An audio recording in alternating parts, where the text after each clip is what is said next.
Warm good morning to one and all. I'm Timsy from UID.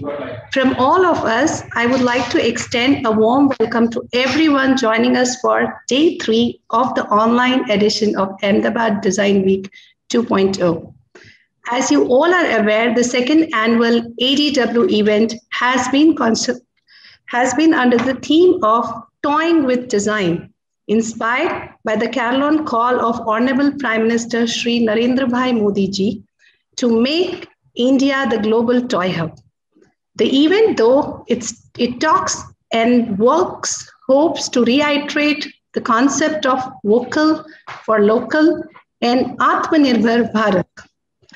Those who were present yesterday's session heard a lot of engaging sessions from Miguel, Padamji, and many more. We hope to continue the momentum through the series of talks from our prestigious speakers from our global community of designers, storytellers, academicians, and scholars, who will be addressing toys through a magnitude of lenses from technology, culture, sustainability, and our transforming relationships with them throughout history and towards the future. To begin the day, we are pleased to have Johnathon Strebly as a design director, mentor, and advocate of creativity at the local, national, and international level. Johnathon provides environments where innovative thinking is encouraged through system and service design. Johnathon has directly influenced organizations navigating the unique challenges of today's design environment by developing, implementing, and sharing his experiences with curriculum design advisory committees, consulting and programming for agencies and educational institutions. As the president of the International Council of Design, Johnathon brings decades of experience and involvement in the applied arts, encouraging growth and change in creative industries.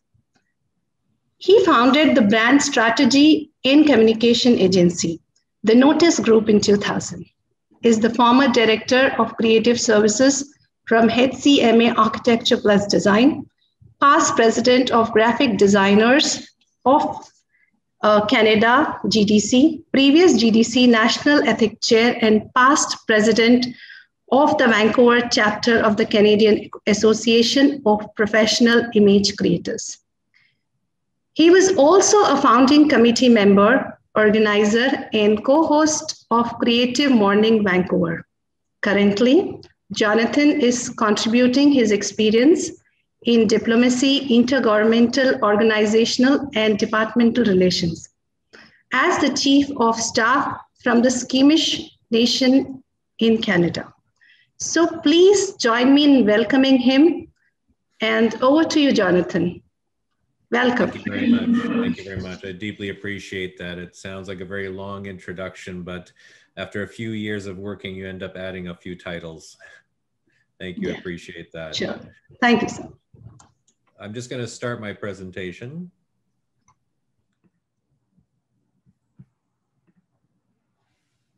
If you just confirm that everyone can see that okay? Yes. Wonderful. Okay. Well, once again, thank you. I really appreciate that introduction. It's a delight to be here. It's truly a pleasure for me to be able to participate in this event, and especially to be able to hear the contributions of the other speakers.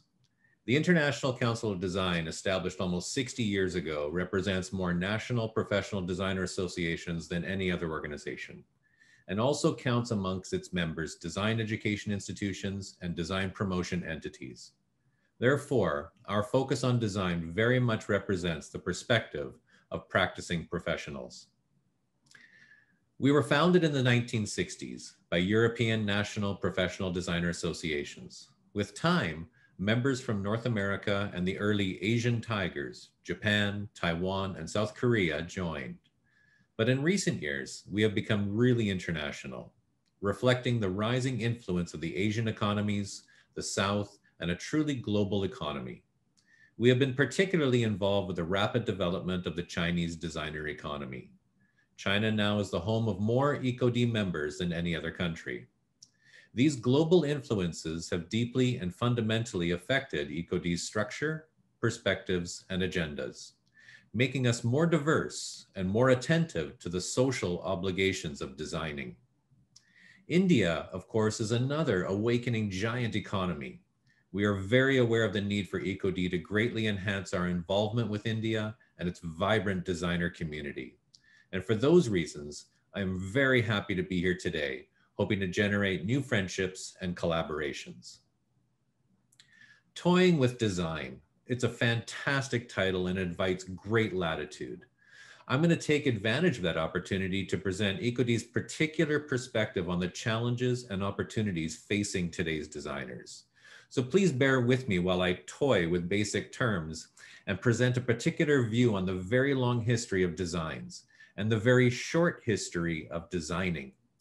I want to discuss, to toy with conventional descriptions of the relationships between design and technology, design and innovation, and design and industrialization. The terms design, designing, designs, and designers are widely misunderstood by industry, by consumers, by government, and by the public. Unfortunately, practicing designers, including design educators, often are quite careless and ineffective in the ways they themselves convey the meaning of these terms. If we designers ourselves poorly communicate the meanings of these terms, we can't complain that others do not understand design. As I mentioned, at EcoD, we look at designing through the lens of professional designers. We look at the practice of designing in historical terms over the continuum of human history, a human history that goes back 250,000 years. What differentiates humans, Homo sapiens, from other species, and what has enabled humans to become the planet's dominant species, is the capacity to consciously impose their intentions on their surroundings. This application of intent is an accurate definition of designing. Homo sapiens, for many reasons, physiological, anthropological, and sociological, differed from other creatures in the ability to create useful tools and artifacts, and to contend with and manipulate their physical environments in ways that permitted human societies to develop rapidly. We further developed as hunter-gatherers. Over 250,000 years, the advances made during that period in terms of tools, weapons, artifacts, material handling, clothing, the ability to travel great distances over land and water, and I really do wish I could have traveled to be in Ahmedabad right now, to travel these distances and to deal with climate pressures, and including early expressions of art, music, and religion, represent amazing technological advances and innovations. Technology and innovation are not new. It is provincial for us to think of them as modern. In fact, one can say that defining attributes of those seemingly primitive peoples are that they were innovative, and even more, that the defining attribute of humans is that they design. Humans, if anything, are designers. Now, I'm not saying that these people were designing in the current sense of the process. That would come much later. But the history of human beings is a history of their designs, artifacts, increasingly sophisticated, devised by humans to improve living conditions. 10,000 years ago, nomadic hunter-gatherer culture around the globe quickly transformed into a new social format based on permanent settlements, developing agriculture and domesticated animals, the agricultural revolution. Technological development and innovation accelerated. Villages and towns saw the development of trade and served as centers that fostered the congregation of craftsmen. This was a period of fantastic innovation by any measure. Writing enabled recorded history and administration. Numbers, standard weights, and money enabled commerce and fostered far-flung trading routes. Concepts of laws enabled government and frameworks for social order. In terms of artifacts, craftsmen fashioned ever more sophisticated designs utilizing rapid advances in material handling. Again, this was not designing in current terms, but these were designs of amazing utility and often of great aesthetic value. The seeds of future industrialization and the future process of designing were being sown. Over the centuries, the needs of powerful leaders, the increasing capacities of craftsmen and opportunities provided by towns grown into cities resulted in two key developments. Craftsmen and materials handlers became increasingly specialized, introducing differentiation of expertise. At the same time, demand for the serial production of certain artifacts led to the evolution of production lines, manned by specialized workers making modular components. These were the precursors of industrialization.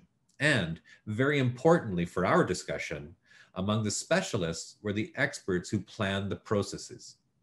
One can call this the first abstract conscious designing process. A very early example of these critical innovations in designing and production lines is the famous terracotta army unearthed in China, dated 221 BC, that featured mass production, using a series of modular parts, each step of production carried out by different specialist craftsmen, which means Henry Ford did not invent the assembly line.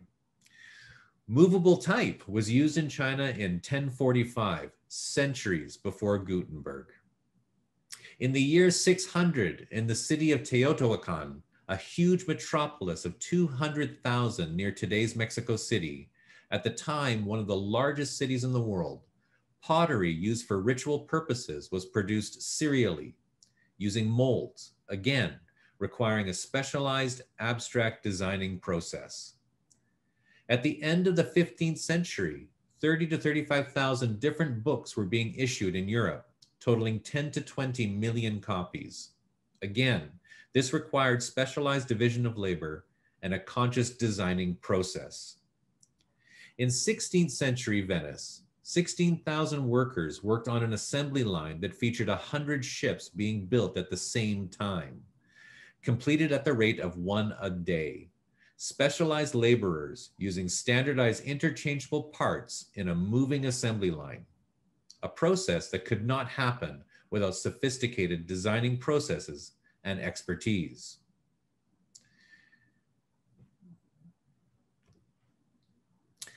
These were the seeds for modern designing, but not recognized as such even today. It is very important to note that these developments occurred independently in different parts of the world, just as the tendency to generate designs is a universal human attribute.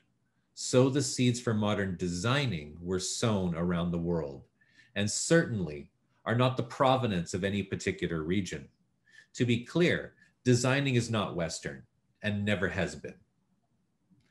Today's popular concepts of designing are rooted in what we call the Industrial Revolution that broke out in Britain in the 18th and 19th centuries. There are circumstantial, historical, and cultural reasons that explain why the Industrial Revolution occurred in Great Britain, but they are just that, circumstantial. There is nothing inherently national in designing. But it was to Great Britain's great good fortune that local circumstance permitted industrialization to flourish on that small island. A critical mass of knowledge and innovation in material management and power generation, fertilized by a commercial and social culture that encouraged entrepreneurship, led to the first machinery-based factories, powered by the newly harnessed energies realized from water, coal, and steam. For the first time, production in large numbers of relatively low-cost products became possible. Agricultural workers flocked to the factories, located at metropolitan transportation hubs, creating the first examples of urban squalor. Dickens described the crowded, unhealthy conditions and degradation of the air and water. Issues of environmental sustainability caused by industrialization and consumption are also not new. These capacities for production presented great challenges for factory owners. How could the potential of new technologies be utilized for profit? Sound familiar? Hello, Facebook. Hello, Google. Hello, Amazon. Factory owners turned to traditional craftsmen who worked with metal and wood to devise new products that could be produced by the new technologies. These were the first modern product designers. The challenge facing producers was not only to how to utilize the technologies, but to try to ascertain what the newly developing urban middle class would purchase. And how were these products to be merchandised? Factory owners turned to other traditional craftsmen, printers and calligraphers, to devise packaging and advertisements to market the new products, as well as introducing corporate identities to differentiate between producers. These are the first graphic designers. England in the 19th century was fertile ground for the development of a consumption-based economy. Designers served producers who focused on increasing consumption without regard to social, cultural, and environmental impacts. The growing industrial might of Great Britain enabled it to secure its position as the world's most powerful colonial empire, dominating far-flung territories, people, and ancient cultures, imposing her economic system on all. Designers obediently served producers, reflecting the Victorian social class system. But in hindsight, something very interesting was happening, unnoticed and very relevant today. Product and graphic designers, charged by producers to increase consumption, tried to divine the desires of the new mass consumption class, trying to ascertain what they could be convinced to purchase. But in fact, these designers were not only anticipating what consumers might want, unconsciously, these early designers themselves were actually determining popular concepts of desire, happiness, and prosperity, and creating social stereotypes. Consider the implications. While ostensibly devising physical products and visual messages in service of producers, designers were actually unconsciously determining social and cultural standards, and they continue to do so, unconsciously to this day. Individual designers spend their days focused on material artifacts, visual messages, spatial environments, and virtual experiences.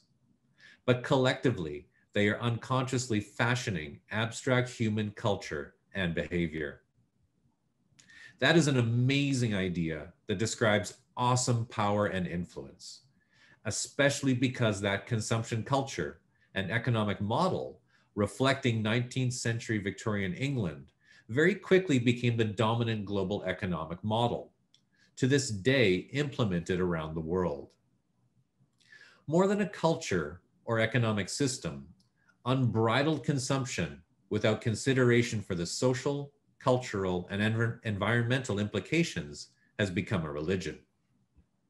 A huge interconnected global machine has evolved, promoting consumption, and designers are small but critical cogs in that machine. Designers, even now, the obedient servants of producers, are complicit in all the harmful and destructive implications of unbridled consumption. The names of designers can be found on all the plastic microparticles in the oceans. The modern practice of designing was born of the Industrial Revolution just 2 centuries ago. That is a very short period of time, just a blink of the eye in terms of history. Designs have been around for 250,000 years. Conscious modern designing has only been around for 200 years. Practitioners first described themselves as designers in the 1880s, and the first national associations of designers would only be established in the 20th century. Only in the 1960s did the first international associations of designers appear, including ECOD and others participating in this event. These international associations were established by national European national associations of industrial, graphic, and interior designers. Facing difficulties establishing professional respect within their own countries, they sought greater influence through international collaboration. These early attempts to institutionalize concepts of design professionalism proved to be very successful. And by the late 20th century, at least in certain Western countries, the status of design practitioners improved, but they still reflected the Victorian economic model. Designers continued to serve producers. Professional practice standards were couched in terms of traditional designer-client relationships. In the triangular producer-designer-user relationship, producers remained dominant. Designers served producers. Producers determined what would be produced and merchandised. With ever-increasing consumption, regardless of impact, the primary motivation in order to seek constantly increasing short-term corporate profit. The 21st century has seen a realization that the traditional economic model of unbridled consumption is not sustainable. In order to deal with the impacts of urbanization and industrialization, and more importantly, to ensure that the benefits of industrialization can be delivered equitably to all, the economic model has to evolve, as human society has always evolved. Designers have a role in that evolution. At EcoD, we realize that this means that there is an urgent need for designers to reconsider what it means to be a professional designer. The truth is that the design disciplines have yet to mature as a profession. 200 years is too short a period to accomplish that. Doctors have had more than 2,000 years to establish the tenets of professionalism, starting with the ancient Hippocratic Oath. With this collective professional community shared ethos, doctors have been able to establish respect and stature in society, not to mention the basis for financial security. Lawyers, too, have established a professional status over many centuries, securing recognized public status and influence as officers of the court. EcoD feels that today's designers, especially considering the enormous impact we can affect, have to raise recognition of what it means to be a design professional. This is an effort that can only be achieved by collective design community action, supported by design education institutions. There must be a discussion about what it means to be a professional. What are the obligations? This discussion can only begin within the organized designer community between designers, and only when and if designer communities adopt professional attributes, standards of conduct, and professional language will designers be able to achieve public acceptance of the stature and respect required to have an impact. EcoD has adopted strategies to support increasing professionalism. In recent years, EcoD has been active in the Design Declaration Summit effort. We are one of the 6 organizations composing the steering committee for that effort, along with our colleagues at IXDA and Cumulus, who are also participating in today's event. The Montreal Design Declaration, issued in 2017 and signed by 22 international bodies encompassing over 700 design entities from 90 countries, includes critical text describing the evolution of designer professionalism. A few quotes from that document. Design has a critical role to create a world that is environmentally sustainable, economically viable, socially equitable, and culturally diverse. EcoD maintains that each and every design decision, no matter how seemingly mundane, must be considered in terms of the 4 pillars of environmental sustainability, economic viability, social equity, and cultural diversity. Clearly, that requires an evolution in design practice and a public recognition of what designers do. The Montreal Design Declaration goes on to say that designers, too long the servants of producers, better serve humanity as the ambassadors of the end users, the citizens of the world. These are powerful words. They call for a dramatic change in the traditional designer-producer-user relationship, giving designers a far more central role. Designers, while attending to the needs of individual users, must do so against a background of the public good. Doing so requires new professional expertise and processes, but doing so also enhances the value of designers to all, and especially to producers. The Montreal Design Declaration declares that all people deserve to live in a well-designed world. Again, powerful words that reposition professional designers in the great scheme of things. I invite you to check out the Design Declaration effort at the website, designdeclaration.org. Last year, as part of our effort to promote a new understanding of professionalism, EcoD extensively upgraded our professional code of conduct for designers, embracing the ideas I have presented today. The new code represents an important change of direction for our organization, focusing on the social, cultural, and environmental obligations of professional designers, and our primary obligation to humanity and the planet, in addition to our traditional economic role and relationships with clients. We invite you to consider the code, and we especially hope that design education institutions will reference the code in their curricula. Please visit our site and look for the code. To briefly summarize, the urge to design is a human attribute. Human history is a history of designs. The modern process of designing has global roots. Designing is universal. Current approaches to design practice have remained anchored in outmoded Victorian economic and cultural concepts. Economic models have to continue to evolve. Designers are complicit in the negative impacts of consumption and urbanization. Designers certainly have the capacity and therefore the obligation to ensure a better future. But to be part of the solution, designers must recognize that they are part of the problem. Designers, too long the servants of producers, better serve humanity as the ambassadors of the end users. This requires a new approach to designer professionalism.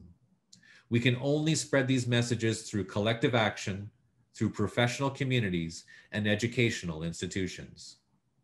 I thank you again for this opportunity to toy with design.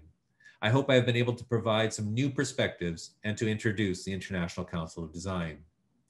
We sincerely look forward to significant collaboration for change, as we have done in the past, as we are today, and as we will do with you in the future.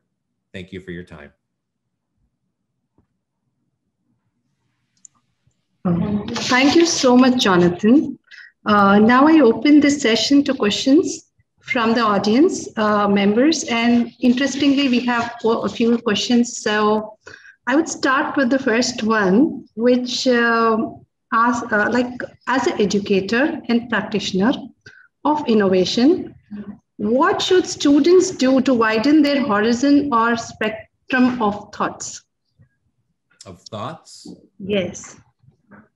To widen the spectrum of thoughts. We have a wide range of students, so they are quite excited to ask you such questions. That's fantastic. Well, first of all, thank you for asking questions that are bigger than most courses could even possibly provide. I think that to answer that, you're already partially answering that question, and that you're actually examining what exists outside of what's in front of you. So the more you ask questions of the unknown, the better you can appreciate what you currently know. There's an old adage of that if you only do what you know, you can never grow. And so the idea is to constantly find someone who can share more with you. So that's a kind of a roundabout answer, but my direct answer to that would be to mentor and to find a mentor. The idea that you wish to seek someone that can to share with you, but in order for you to truly appreciate that person giving that gift of their experience and time to you directly, is to also do that for someone else. And specifically, if we talk about students, I hear this all the time. Someone will say, well, I'm only a first-year student. I can't be a mentor. And I ask that student, do you remember what it was like in your first month at school? Wouldn't you like to have had somebody who's had a full year of experience to be able to share their experience with you? If you want to have a mentor, be a mentor. And that relationship and that sharing of information will help expand all you know in addition to your studies. Completely true. I think buddy culture is the best culture for, the meeting with seniors and learning through seniors. I think that's the best way. Absolutely. Yeah, we have one more question, which is quite, what was the concept behind the startup of Creative Morning? I think they've gone through your profile a lot in Vancouver. It's a great question. Creative Mornings, if you don't know, Creative Mornings is a monthly event hosted in various cities around the world, and it happens in the morning. It's usually sponsored with a breakfast or coffee or tea or chai, and to be able to celebrate with like-minded thinkers. But really, the impetus started with a wonderful friend in Brooklyn who began in New York, Tina.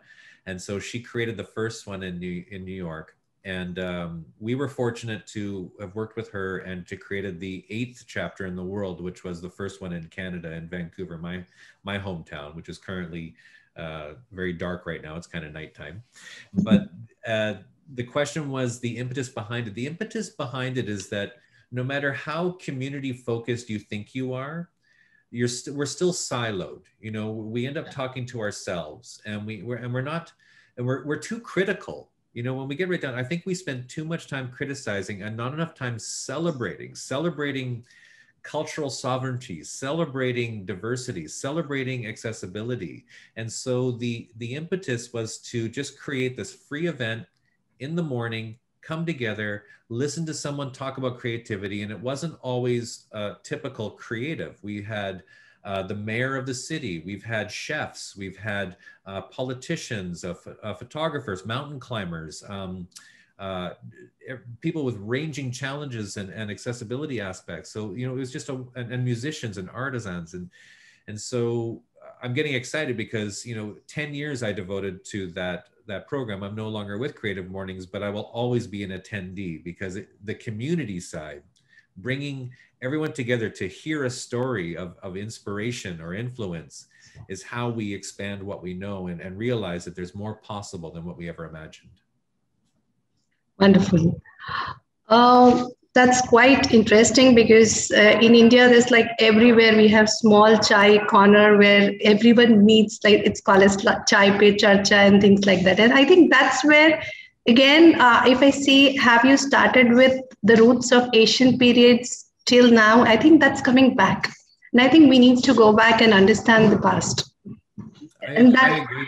Yeah. I think something you touched on right there was the inherent nature for us to want to be with people, and that tactility and the power of voice. When there's only so much we can do on screen, and we're reminded of that very much so in these last uniquely challenging months that we all find ourselves in around the world. It's provided a new appreciation for what it's like to just feel a hug. To feel the shiver of goosebumps when someone's speaking close to you, and those moments of dare I say, intimacy and intelligence. You're getting incredible conversation, and you can get in there and you can see and feel emotion. And when the air is moving because people are having heated debate or loving challenges, so we miss that tactility. We miss that sense of just being with another human being. And there's no way to virtually achieve that in my opinion. Agreed. Completely agreed with you, actually. This is quite interesting. You have a wide, long career and you have achieved so much in your life. This is what someone is asking: how do you align your clients towards your ideas and design process? Because currently, there are a lot of people who don't accept the idea of the culture and sustainability, or how do you really convince you to the clients? Yeah, Well, I think there's two answers to that. The first one is that, you know, let's not forget that I also have the luxury and privilege to be able to Yes. say no. You know, Yes, I absolutely. recognize that. However, I had to build towards that, because in the beginning, you don't think you're allowed to say no. You feel you have to take any job, and quite frankly, when you're young or starting, you can't believe people want to give you money to do what you love to do. Like just that idea is fantastic. But I suggest that if you wish to see yourself in a certain place, you have to start thinking and being that person today. And so, for example, if you never want to work with a company that works in the fur trade or works with tobacco or works with whatever your beliefs are, is that it's your obligation to say no in the very beginning. And I want to remind everyone that when you do say no to one door, two or three other doors will open.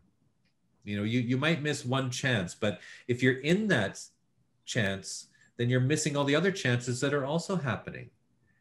Because if you ask yourself, well, it's so competitive and everybody is doing it. And yeah, I mean, millions of designers graduate around the world every year. But I'll also point out that there's a lot of really bad design out there. So there's still a need for some really good designers. So Absolutely. go take those jobs. It's doing right in your life. Yeah, and believing in yourself, you know, Absolutely. and understanding that you've chosen a profession that is very powerful. We know that Absolutely. design can be powerful. As I said in my talk, and I hope it was very clear, is that if designers were complicit in creating the economy of desire and need and consumption, that's power. So why don't we use that energy and power and resource to convince people to take care, to convince people to think about how they use any piece of material and to maximize its potential, to think about all the aspects of economic, cultural, social sustainabilities. You know, and Absolutely. it's very powerful, and it's a mind shift. But if we wish to influence, we must first change ourselves. Let me frame that with one line I like to use, and that is that you're useless to anybody else until you're good to yourself first.